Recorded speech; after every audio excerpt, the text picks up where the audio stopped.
Hey, I'm Caitlin, and in this Fragrance University candle course video, let's talk a little bit about candle dyes and what you should know about coloring your candles. Before you go out to buy hundreds of different dye colors to satisfy your need to make a range of beautiful, diversely colored candles, let's take a step back and study the color wheel.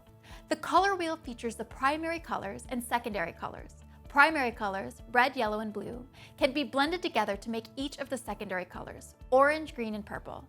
Blending these colors together in different ratios will yield colorful results all across the spectrum. If you're just getting started in candle making and you want to dye your products, start with the primary colored dyes and experiment making a range of tints. Doing so will save you money on dye and help you practice formulating your own dye colors. Another important aspect of candle dyeing is corresponding your dye colors to the fragrance wheel. The fragrance wheel, much like the color wheel, features a spectrum arranged in a wheel format. The purpose of the wheel is to arrange different fragrances based on their similar olfactory characteristics. It also corresponds the fragrance types to colors that are perceived to represent those fragrances. Floral fragrances, for example, corresponds with reds and oranges, whereas herbal fragrances correspond with greens. By using this wheel, you can dye your candles in ways that further remind your customers of their wonderful scents. When it comes to dyeing your candles, there's a range of dye options that you can choose from. It's important that you use dyes made specifically for use in candles, as other types will not yield the results that you may be looking for. Some colorants that you might think will work are food coloring and powdered pigments. These may seem like an easy or cost-effective way to dye your candles, but none will work in creating an even and vibrant candle because they're not formulated to blend with the candle wax. Furthermore, they will travel up the wick of the candle along with the wax, clogging it and preventing the candle from burning properly. Chemical dye, made specifically for candles, comes in liquid, block, or chip form. It's typically synthetic and made of aniline, a chemical compound originally found in Guatemalan indigo plants. Which dye type you choose will depend on a couple of factors, from the type of wax you use to your desired candle color. Liquid dyes are sold in dropper bottles in a range of sizes. These dyes are ultra concentrated and great for creating your own custom color blends because of how precisely they can be measured in each drop. Generally speaking, an ounce of liquid dye will color 100 pounds of soy wax or 200 pounds of paraffin wax. This makes it easy to create vibrantly colored candles with just a few drops of dye. However, because liquid dyes are so concentrated, they stain very easily and often have a slight odor. Dye blocks are sold as small, solid squares of concentrated dye. A single block will color up to 2 pounds of soy wax and 4 pounds of paraffin wax. Dye blocks are not as strongly concentrated as liquids, but they're still a great method for dyeing your candles that can produce lovely pastels to medium shades with.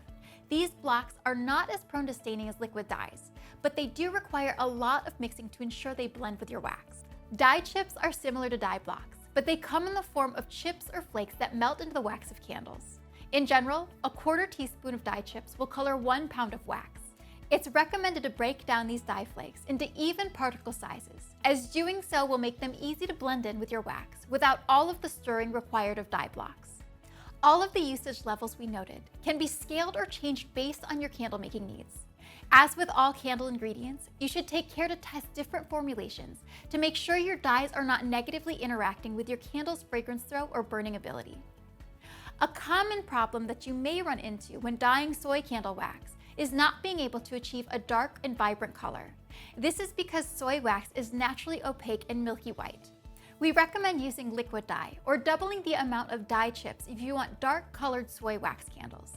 However, you should take care in your formulations, as too much dye can interfere with the performance of the wick and burning abilities. Finally, note that candle dyes are sensitive to UV light of any kind.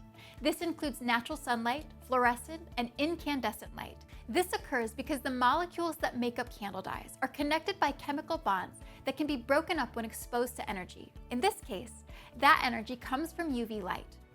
When these chemical bonds are broken, the composition of the candle is changed and the color that we perceive from the dye becomes lighter. If you're concerned about your candles fading or yellowing over time, it's possible to include UV inhibitors that will help maintain the vibrancy of your candle's color. They work by absorbing UV light energy, preventing it from damaging the chemical bonds of the candle dye. UV inhibitors can be added to your candle during the production process, and if used in the right percentages, have little effect on the candle's performance. There are many different UV inhibitors available, so research different usage percentages based on what works best for your formulation. That's all for candle dye options and usages. If you found this Fragrance You candle course video helpful, be sure to view our whole course on candle making. That's it for now. My name is Caitlin, and we'll see you next time. Bye.